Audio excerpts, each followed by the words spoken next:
Some auctions sell horses, but on rare occasions, they sell secrets too dangerous to uncover. The wind came hard across the plains of Billings, Montana, carrying dust through the fairgrounds like whispers from old graves. Beneath a pale October sky, the livestock auction yard groaned with the sound of restless boots, creaking gates, and low conversations sharpened by suspicion.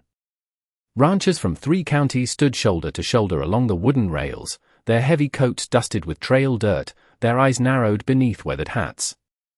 They had seen starving horses, wild horses, broken horses, even stolen horses.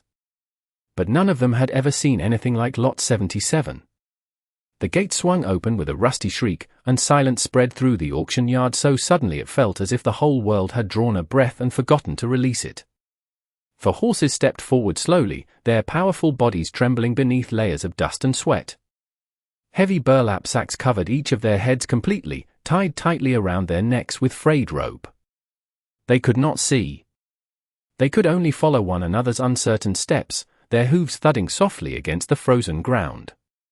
A murmur swept through the crowd. Some men removed their hats. Others stepped back. Even the auctioneer, Hank Barlow, a man whose voice had sold everything from prize bulls to dying mules, hesitated as he stared at the disturbing sight before him. "What in God's name?" someone whispered. The horses were Mustangs, that much was clear from their muscular frames and wild posture. But there was something wrong. Their movements were too cautious, too fearful, as though darkness had become more familiar than daylight. Their sides heaved with anxious breath, steam rising into the cold air. One chestnut mare flinched violently at the sound of the crowd, while a black stallion beside her lowered his covered head, standing unnaturally still. No brand names were announced. No lineage was offered. No history was given. Only a short, uneasy statement crackled through the loudspeaker. For unregistered horses. Sold as one lot. As is. No one bid. The silence grew heavier. In the back row stood Caleb Mercer, his gloved hands buried deep in the pockets of his worn canvas coat. At 43, Caleb carried the look of a man shaped by Wyoming winters and private grief. His ranch had withered year by year beneath drought, debt, and loneliness, but his eyes remained steady, sharpened by the kind of pain that taught a man to notice what others ignored. While the crowd saw cursed animals, Caleb saw something else. Fear. Not violence. Not madness. Fear. His jaw tightened as one of the horses stumbled, then quickly leaned against another for guidance. They were not dangerous. They were surviving something. Opening bid, $2,000, Hank called, though his voice lacked conviction. No hands rose. Men exchanged uneasy glances. Rumors moved faster than prairie fire: smugglers, disease, bad blood, ghosts. Then Caleb stepped forward. His boots scraped against frozen dirt as every head turned. "I'll take them," he said quietly. Laughter didn't come. No one mocked him. Because something in his voice, calm and immovable, froze whatever ridicule might have formed. Hank blinked. "You're bidding full lot." Caleb nodded once. "All 4. A woman near the rail crossed herself. A wealthy ranch owner muttered, "Mercer's finally lost his mind." But Caleb never looked away from the horses. Especially the grey gelding in the center, whose burlap-covered face had turned ever so slightly toward him, as though recognizing something beyond fear. The gavel struck once, sharp as gunmetal in winter air. Sold. And just like that, beneath a sky the color of steel, Caleb Mercer bought for blindfolded Mustangs no one else dared claim, and unknowingly stepped into a mystery buried deeper than the land itself. The crowd did not move right away. They simply watched as Caleb Mercer stepped through the auction gate, the sharp Montana wind tugging at his coat while the 4 Mustangs shifted nervously against the ropes that bound them together. Up close, the sight was worse than he had imagined. The burlap sacks were not loosely placed for transport or control. They were secured with deliberate precision, tied tightly enough to leave rub marks along their necks, as though whoever had covered them never intended for these animals to see daylight again. Caleb approached slowly, his boots crunching over frost-hardened dirt. Easy now, he murmured, his voice carrying the low steadiness of a man who understood fear better than force. The black stallion nearest him stiffened but did not lash out. Instead, the horse lowered its hidden face slightly, nostrils flaring beneath the rough cloth as if memorizing Caleb's scent. Around the ring, whispers swelled like dry grass before a storm. Something is wrong with those horses. Mercer ought to leave those sacks on. Could be sickness. Could be worse. But Caleb ignored them all. He reached carefully for the lead rope, his calloused hand brushing against the trembling shoulder of the grey gelding. Beneath layers of dust, the animal's coat quivered, but not with aggression. It was exhaustion. Deep, relentless exhaustion. Hank Barlow climbed down from the auction platform, his lined face uneasy. "Caleb," he said under his breath, "you sure about this? Folks are saying these horses came from bad country. Some men paid good money not to ask questions." Caleb glanced toward him, his expression unreadable beneath the brim of his weathered hat. "That usually means there is something worth hiding." Hank frowned but said nothing more.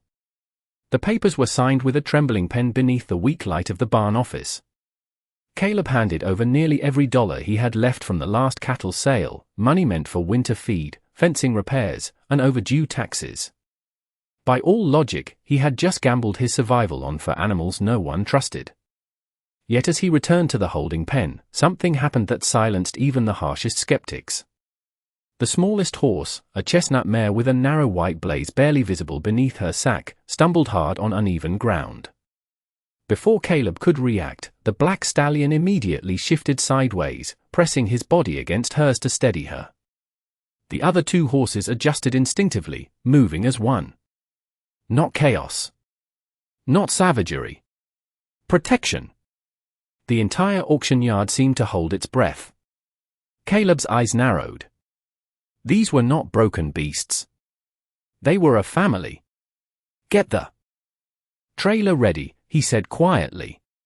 His old ranch truck rattled forward, its faded blue paint chipped by years of Wyoming winters. Loading the horses should have been impossible under such conditions, but Caleb did not yank or shout. One by one, he guided them with calm hands and patient silence. And somehow, they followed. The black stallion entered first. Then the grey gelding. Then the mare. Finally, the youngest of the group, a sandy-colored colt barely grown, hesitated at the ramp. Caleb removed his gloves and gently rested his hand against the colt's trembling shoulder. "You are safe now," he whispered. The colt stepped forward. Behind him, the murmurs turned to stunned silence. Even the wealthy ranchers who had mocked Caleb now watched with something colder than amusement. Unease. As the trailer doors shut, a gust of wind tore through the yard, carrying loose dust into spirals beneath the dying sun. For the briefest moment, one of the burlap sacks shifted just enough for Caleb to glimpse part of a scar beneath the black stallion's jaw. It was not natural. It looked deliberate. Old. Marked. Caleb froze. Because whatever these horses had escaped, it was far darker than an ordinary auction ever should have allowed. The road out of Billings stretched long and empty beneath a bruised evening sky, where the last streaks of autumn sunlight bled gold across frozen prairie grass. Caleb Mercer kept both hands tight on the cracked steering wheel of his aging Ford, the trailer behind him rattling over washboard dirt roads as he headed south toward Wyoming. The farther he drove from the auction yard, the quieter the world became. The laughter, the whispers, the suspicion all faded into the vastness of open land. But inside the trailer, silence carried a different weight. It was not peaceful. It was watchful. Every so often, Caleb could feel it through the hitch and frame of the truck. Subtle shifts. Careful hooves adjusting. Nervous breaths pressing against wooden walls. The four Mustangs were not panicking, but they were not resting either. It was as though they were waiting for something unseen to follow. Snow clouds gathered low over the distant hills, swallowing the sunset inch by inch. Wyoming winters had always arrived like old predators, slow, patient, and without mercy. Caleb pulled his coat tighter and glanced in the side mirror. The trailer rocked once, harder this time. Then again. His jaw tightened. "Hold together back there," he muttered. A mile later, he guided the truck onto the shoulder near an abandoned cattle fence, stepping out into air so sharp it burned his lungs. Wind swept across the plains, carrying the scent of sagebrush, frost, and distant storm. Caleb moved cautiously to the trailer doors, listening first. At first, all he heard was breathing. Then came an odd sound. Rhythmic. Hollow. Thud. Thud. Thud. One of the horses was striking the wooden floor repeatedly. Not wildly. Deliberately. Caleb unlatched the side hatch just enough to peer inside. The grey gelding stood near the center, its covered head lowered, one hoof pawing the same exact spot over and over. Caleb frowned. "What are you trying to tell me?" he whispered. The black stallion immediately shifted protectively between Caleb and the younger horses, though he did not charge or threaten. He simply stood guard. Caleb's eyes adjusted to the dim interior, and that was when he noticed something strange beneath the grey gelding's hooves. A small tear in the trailer's dusty floor mat had exposed a tiny object wedged between the boards. Caleb reached down carefully and pulled it free. It was metal. Cold and rusted. A fragment of an old identification tag, partially broken, with faded engraved numbers and a single visible letter, W-E. His brow furrowed. This was no ordinary livestock marker. The craftsmanship looked older. Custom. Purposeful. Before he could study it further, the chestnut mare let out a low, trembling sound unlike fear. It sounded almost urgent. Then the wind shifted violently. Snow began to fall. Thick flakes swirled across the open plains, gathering faster than forecast. Caleb looked west and cursed under his breath. Blizzard. He secured the hatch quickly and climbed back into the truck just as the first true gust slammed across the road. Visibility dropped hard. The headlights became pale smears against a wall of white. The trailer groaned behind him, but Caleb pressed forward, every instinct sharpened by years of surviving storms that killed careless men. Inside the cab, his fingers tightened around the strange metal tag. For blindfolded horses. Hidden scars. Coordinated fear. And now this. Whatever story these animals carried, it had begun long before the auction. Outside, snow swallowed the road, while somewhere behind him, beneath sacks and silence, forgotten Mustangs were carrying a secret through the storm. By the time Caleb Mercer's truck finally rolled through the battered wooden gates of his Wyoming ranch, the storm had swallowed the world whole. Snow lashed sideways across the property, wrapping the sagging barn, broken fences, and frost-bitten pasture in a ghostly veil of white. His ranch had seen better years. Once, Silver Ridge had stretched proud beneath summer skies, with healthy cattle grazing and lantern light glowing warmly from the farmhouse porch. Now drought, debt, and grief had weathered it into something quieter. Something surviving, much like the man who still called it home. Caleb killed the engine and sat for one long moment, listening to the storm hammer against metal and wood. Behind him, the horses had gone eerily still. No pounding. No shifting. Just silence. He stepped into the freezing night, boots sinking into drifts nearly knee-deep, and moved quickly to the trailer. Lantern light from the barn flickered weakly against the storm as he unlatched the doors. "Easy," he called, his voice calm but firm. "You are home now." The black stallion emerged first, slow and cautious, his burlap-covered head lifting toward the scent of hay and shelter. Caleb guided him carefully into the barn, followed by the grey gelding, the chestnut mare, and finally the young sandy colt whose trembling legs nearly buckled from exhaustion. Inside, the old barn smelled of cedar, dust, leather, and long winters. Caleb wasted no time. One by one, he secured the horses in separate but neighboring stalls lined with fresh straw. Only then did he approach the first sack. The black stallion stood motionless as Caleb's rough hands worked carefully at the frayed rope. The knot loosened slowly, as though resisting its own unraveling. Then, with one final pull, the burlap slipped free. Caleb froze. The horse's face was not monstrous, nor diseased. It was magnificent. A deep obsidian coat framed sharp, intelligent eyes dark as midnight, though wary from prolonged darkness. But what stopped Caleb cold was the marking burned faintly beneath the horse's jawline. A symbol. Not a ranch brand. Not a standard registry. It was an emblem shaped like a circle crossed by 4 iron lines, almost like a compass or territorial seal. Old. Deliberate. Caleb's pulse slowed. "What happened to you?" he whispered. The stallion blinked rapidly against lantern light, then did something unexpected. Instead of recoiling, he lowered his head gently toward Caleb's chest, as if recognizing safety for the first time in years. Caleb swallowed hard. He moved quickly to remove the remaining sacks. The grey gelding bore the same symbol. So did the mare. Even the colt. For horses. For matching brands. Family, not by blood alone, but by something larger. As the chestnut mare's covering fell away, Caleb discovered another detail that made his stomach tighten. Beneath her mane, partially hidden by dirt and scar tissue, was a leather strap woven into her coat. Not tack. Not restraint. A hidden pouch. With careful fingers, Caleb loosened it and slid free a small oilskin bundle no larger than his palm. Inside was a weather-worn scrap of folded parchment. Caleb carried it beneath the lantern, unfolding the brittle paper with growing disbelief. It was a map. Hand-drawn. A section of Wyoming and southern Montana marked with faded ink trails, old boundary lines, and one location circled heavily in red. Silver Ridge Canyon. Caleb's own land. Outside, thunder rolled across snow-covered mountains. Inside the barn, 4 rescued Mustangs stood breathing softly in lantern glow, their hidden burden finally uncovered. Caleb stared at the map, his weathered hands tightening around its edges.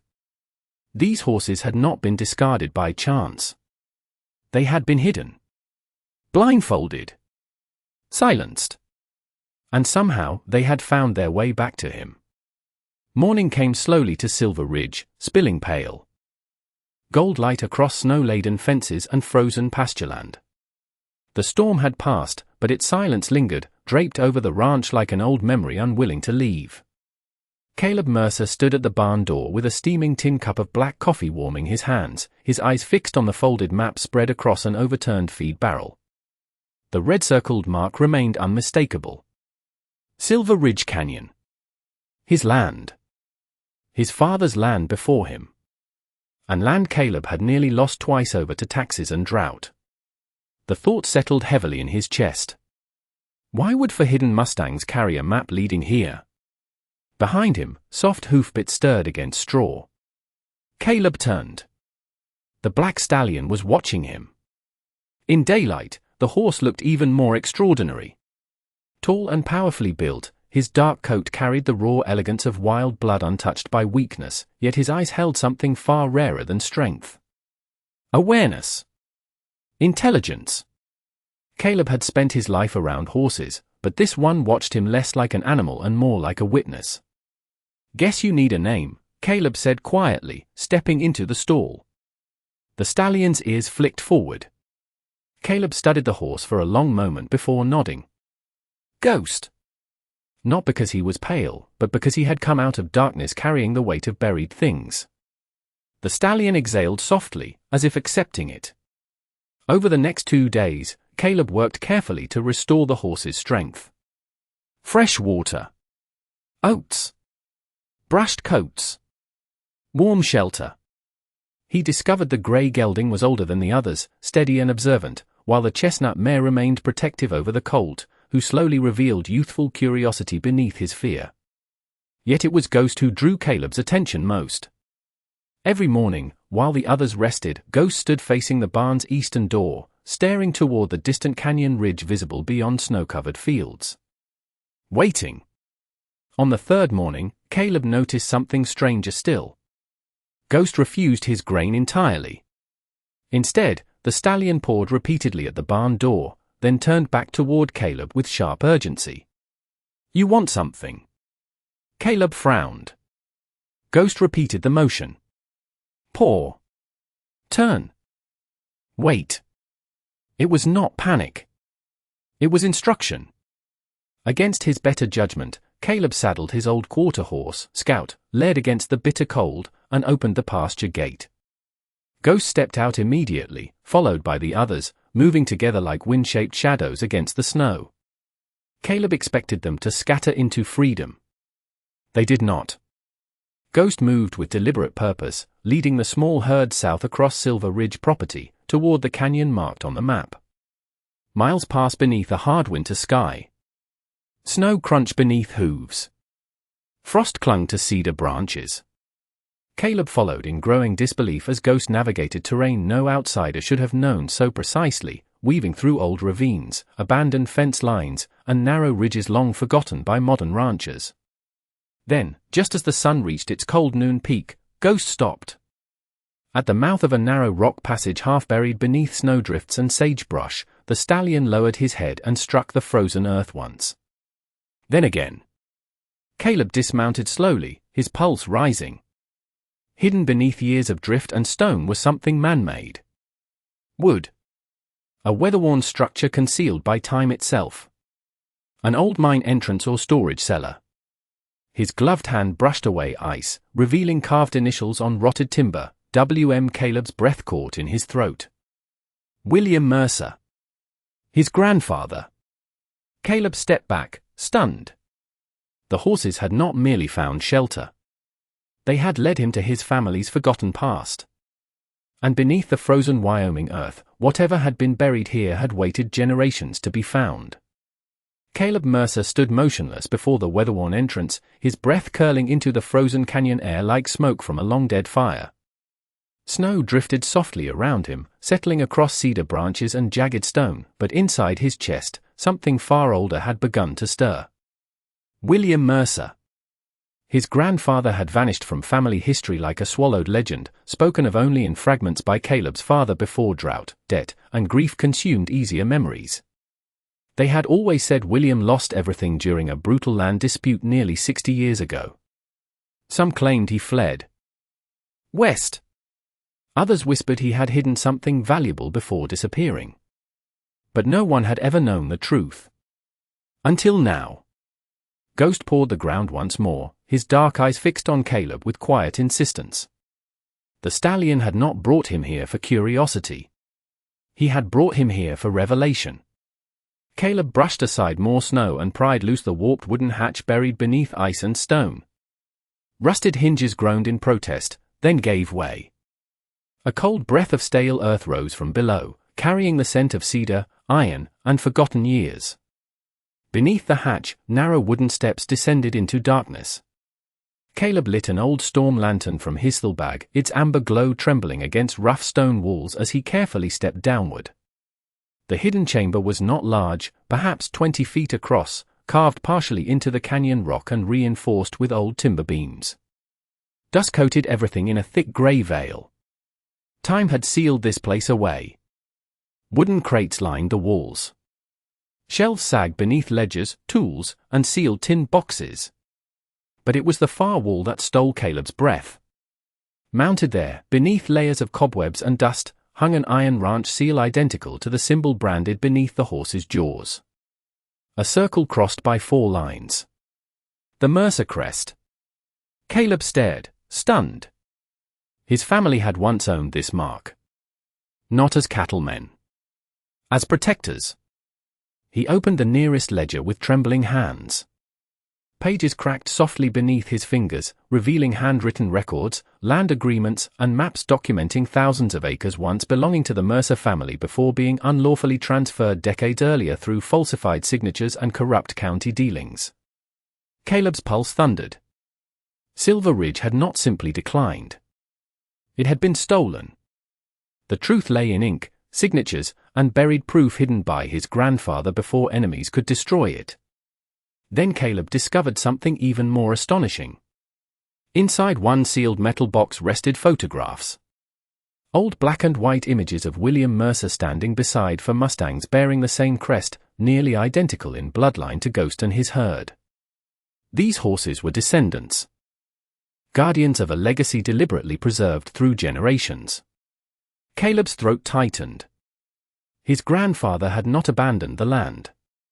He had protected its truth, entrusting it to the only creatures no corrupt man would suspect. The horses had carried history itself.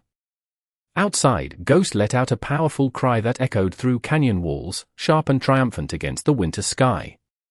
Caleb climbed back into daylight, clutching the documents, his gloved hands trembling not from cold, but from awe. The 4 Mustangs stood waiting atop the snow-covered ridge, manes lifted by Wyoming wind like living spirits of the frontier. Caleb looked at them differently now. Not as broken auction castaways. Not as burdens. But as heirs. Living witnesses to a buried injustice generations old. And as the pale sun broke through storm clouds for the first time in days, casting gold across Silver Ridge Canyon, Caleb Mercer understood that his fight was no longer just for survival. It was for truth. For family.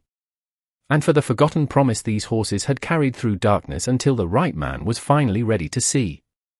Caleb Mercer wasted no time. By nightfall, the recovered ledgers, maps, and legal records were secured inside a locked cedar chest beneath the floorboards of his farmhouse, hidden where only he would know.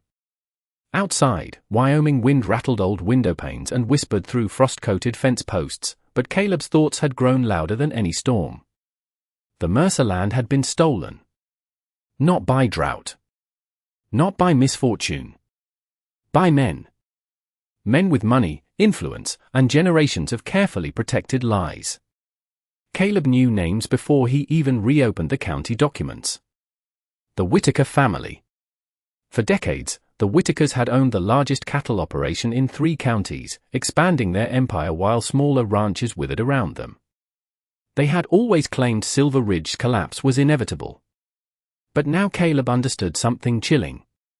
Their fortune had been built, at least in part, on land that was never truly theirs.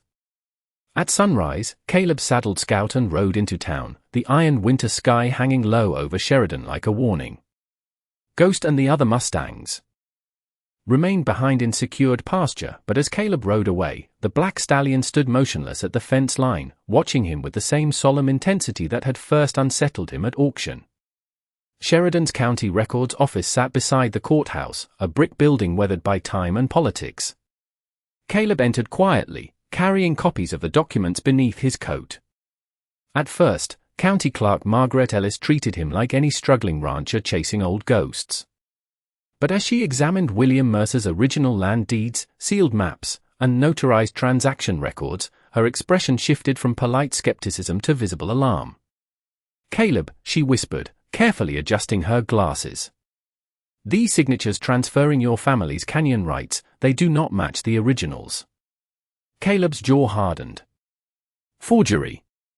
Margaret nodded slowly. "And not amateur work." The room felt suddenly smaller. Heavy. "You are saying Silver Ridge was stolen on paper?" Margaret looked toward the courthouse windows, where Whitaker trucks sat parked across Main Street like silent reminders of local power. "I am saying," she replied carefully, "that if this becomes public, it will shake every land title tied to the Whitaker expansion." Word traveled fast in ranch country. Too fast. By the time Caleb stepped back onto Sheridan's frozen sidewalks, he noticed the shift immediately. Conversation stopped. Men standing outside feed stores lowered their voices. Familiar eyes avoided his. Then came the black Cadillac. Polished, expensive, and deeply out of place against muddy Wyoming streets. It idled across from the courthouse like a predator too civilized to bare its teeth. From the rear seat emerged Everett Whitaker himself. Tall, silver-haired, dressed in a tailored wool coat worth more than Caleb's monthly expenses, Everett carried the calm smile of a man accustomed to owning outcomes. "Caleb Mercer," he called warmly, though no warmth touched his eyes. "I hear you have been digging through family history." Caleb did not remove his gloves. "Funny thing about buried truth," he replied evenly. "It tends to surface." Everett's smile thinned, though his voice remained smooth. "Some things are buried for good reason. Old disputes can ruin more than reputations." Caleb stepped closer, his weathered face unreadable. "My grandfather knew that too." That is why he left proof. For the first time, Everett's confidence flickered. Just slightly. Be careful what burdens you choose to carry, he said quietly. Winter has claimed stronger men than prideful ranchers. Caleb held his ground. Maybe. But it has also preserved what cowards tried to erase. The silence between them cut colder than snow. Everett returned to his car without another word, but Caleb did not miss the warning hidden beneath polished manners. This was no longer a private discovery. It was a threat to an empire. As dusk settled over Sheridan and Caleb rode back toward Silver Ridge, one truth became painfully clear. The horses had not merely led him to his inheritance. They had led him directly into a battle generations in the making. And somewhere behind him, powerful men were already deciding how far they would go to keep the past buried. The attack came quietly, just before dawn. Caleb Mercer woke not to gunfire or shouting, but to Ghost's powerful cry splitting the frozen Wyoming darkness like thunder over open plains. Caleb bolted upright, instincts sharpened by years of ranch life and harder years of loss. Outside, Silver Ridge lay beneath moonlit snow, still and silver under the pale winter sky. But something was wrong. Very wrong. He threw on his coat and rushed onto the porch, where bitter wind clawed at his face. Down by the lower pasture, lantern light moved where no lantern should be. Caleb's pulse surged. Shadows. Men on horseback. At least 3. They moved along the fence line with calculated speed, attempting to drive the 4 Mustangs from the property under cover of darkness. Theft disguised as recovery. Or worse. Ghost was already in motion. The black stallion surged through the snow like a force of nature, his powerful body cutting across drifts as he positioned himself between the intruders and his herd. The gray gelding flanked the mare and colt, guiding them with practiced instinct toward the narrow canyon trail. Caleb grabbed the old brass alarm bell, hanging beside the barn, and rang it hard. Its sharp clang shattered the silence across Silver Ridge. Ranch dogs erupted into barking. Stable lights flickered on. The intruders had counted on secrecy. They had not counted on loyalty. Move, one rider hissed, but Ghost charged forward with such fearless authority that the lead horse beneath the stranger panicked, rearing away from the stallion's sudden presence. Caleb mounted Scout bareback and rode hard through the pasture, snow spraying beneath pounding hooves. He did not need violence. He needed exposure. Sheridan County already has the records. Caleb shouted into the dark. Every stolen acre. Every forged deed.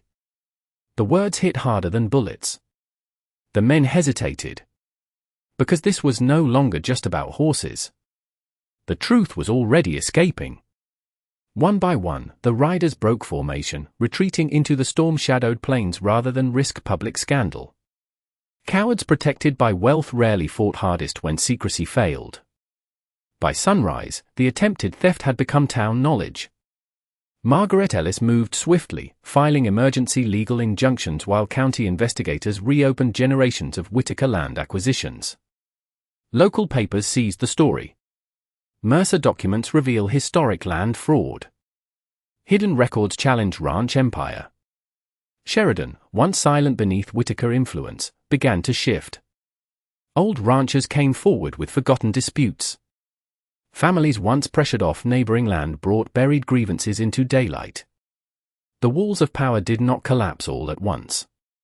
But they cracked.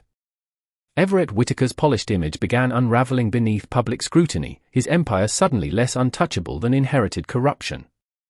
Weeks later, under a clear Wyoming sky, the final county ruling was read aloud on courthouse steps. Silver Ridge Canyon, along with thousands of disputed acres, was legally restored to Caleb Mercer's family. Restitution followed. Financial compensation. Mineral rights. Water access. More wealth than Caleb had imagined possible. Yet as the town applauded and reporters swarmed, Caleb's gaze drifted beyond the courthouse, to the 4 Mustangs waiting calmly at the edge of town. Ghost stood at the front, his dark manner lifting in prairie wind, no longer blindfolded, no longer hidden. Witness. guardian, heir. Caleb understood then that the true victory was not money, nor revenge, nor reclaimed status. It was restoration.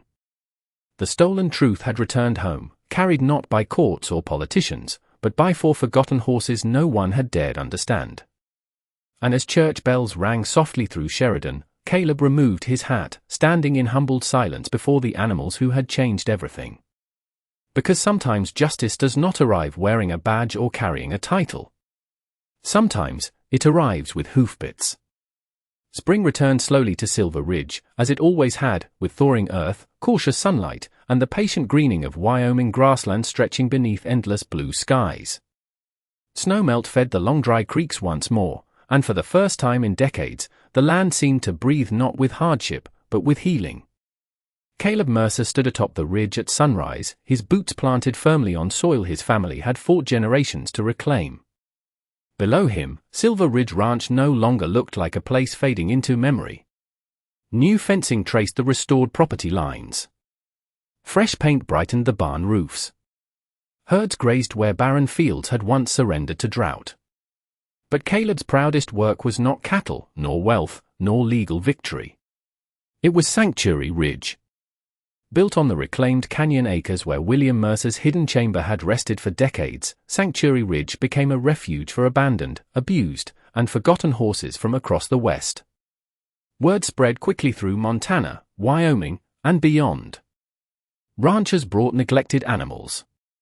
Rescue groups called. Families came to witness what compassion could rebuild. And always, standing watch over the sanctuary's rolling pastures, were the 4 Mustangs who had made it possible. Ghost remained the quiet heart of the ranch. Older now, though no less powerful, the black stallion moved with calm authority across the fields, often guiding frightened new arrivals with a grace no human training could replicate. The gray gelding became a steady companion to recovering horses. The chestnut mare raised her colt beneath open skies free from fear. Together, they were no longer symbols of secrecy or stolen history. They were living proof that even buried truths could become miracles when met with courage. Caleb never sought fame, though newspapers often tried to make him a legend. To Sheridan, he became something rarer than wealthy. He became respected. A man who had inherited pain, uncovered injustice, and chosen mercy over vengeance. On quiet evenings, Caleb often rode the canyon trails alone with Ghost beside him, the setting sun painting gold across red stone and cedar. Sometimes he would stop at the old hidden chamber, now preserved as part of the sanctuary story, and rest a hand against the weathered timber carved with his grandfather's initials. William Mercer had buried truth to protect it. Caleb had unearthed it to restore it. And between them stood 4 horses who had carried loyalty farther than any man could have imagined. One summer afternoon, as children toured Sanctuary Ridge and fed rescued foals beneath fluttering American flags, a young boy asked Caleb a question that made him smile. "How did those horses know where to find you?" Caleb looked out toward Ghost, standing tall against the prairie wind, his dark mane lifting beneath the wide Wyoming sky. He thought about blindfolds, storms, buried maps, stolen land, and the long road between brokenness and belonging. Then Caleb answered softly, with the kind of truth only hardship can teach. "Sometimes," he said, "the lost are not searching for a place. They are searching for the right soul to lead them home." And as golden light spilled across Silver Ridge, where wounded horses now ran free and forgotten legacies stood restored, one quiet truth endured stronger than bloodlines, wealth, or power. Sometimes the weakest, most hidden souls carry the greatest miracles of all.